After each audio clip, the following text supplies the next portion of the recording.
탄핵 정국 속에 정치권의 시선은 조기 대선 가능성 쪽에 집중이 되고 있는 그런 상황인데요. 때 아닌 선관위의 현수막 편파성 논란이 불거졌습니다.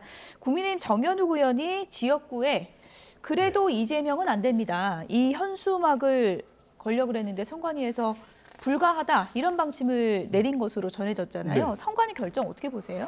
아무래도 이제 정연욱이라는 분과 이재명이라는 분에 비교했을 때 차기 선거에 직접적으로 출마하신 분 누굴까요?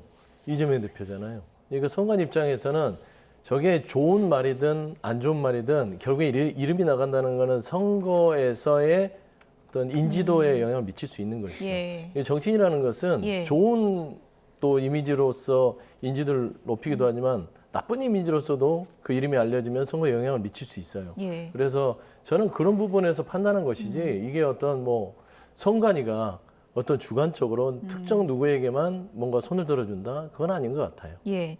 일단 서영교 의원도 이것이 이제 선거에 직접적인 영향을 줄 수 있기 때문에 선관위 결정이 이렇게 나온 것이다. 이렇게 옹호하기도 했는데요. 서영교 의원 목소리 잠시 듣고 오겠습니다. 이재명 대표는 바로 다음 선거의 관계자일 수 있습니다. 그런데 이재명은 안 된다라고 한다면 선거에 영향을 미치는 것이기 때문에 네. 선관위가 그것을 충분히 논의해서 예. 이것은 안 되고 국민의힘이 내란의 공범 아닙니까? 예. 그래서 그 부분은 정치적 견해이기 때문에 된다라고 선관위가 객관적으로 판단을 한 겁니다.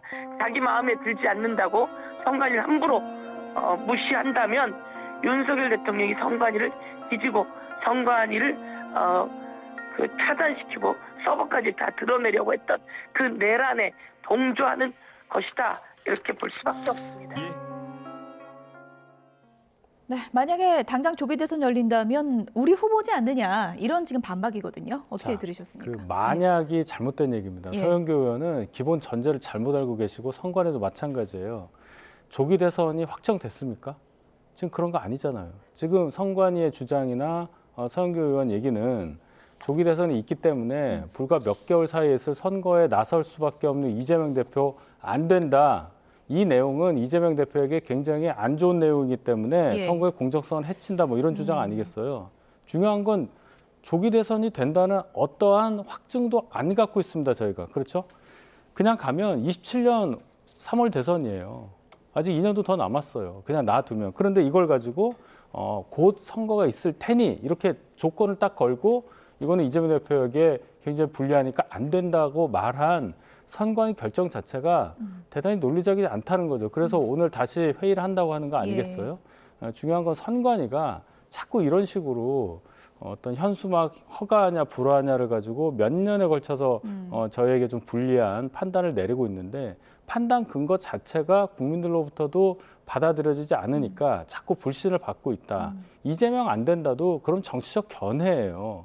그러면 정확하게 기준을 이 차제에 좀 마련해 달라. 그래서 선관위가 국민들의 불신을 받는 그런 상황 저희도 원치 않습니다. 예. 이것은 뭐 선관위의 뭐 이른바 극우 유튜버가 주장하는 부정선거 의혹과는 전혀 다른 문제로 선관위가 이제 선거 현수막을 판단하는 문제로 여러 차례 이제 논란이 된 바 네. 있는데 그래픽 다시 한번 보여주시면 좋을 것 같습니다.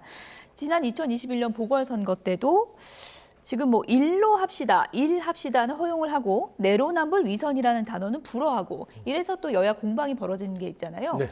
무언가 기준이 명확치가 않다. 그 부분에 대해서는 어떻게 보세요? 원래 선관위가 예. 기준이 명확하지 않은 거는 아주 오래된 얘기예요. 그래서 그걸 개선해야 된다. 그런데 이제 선관위는 헌법기관입니다. 예. 헌법기관이기 때문에 선관위의 결정을 조금 납득하기 힘들어도 납득이 오면서 선거를 치렀던 게 여야 정치권에 있는 모든 정치인들의 현실이었어요. 그러니까 어떨 때는 입맛에 안 맞으면 민주당도 선관위를 욕했고 국민의힘도 욕하고 그런 것인데 저는 이 부분은 헌법기관이 선관위가 결정한 대로 따를 수밖에 없다고 생각해요.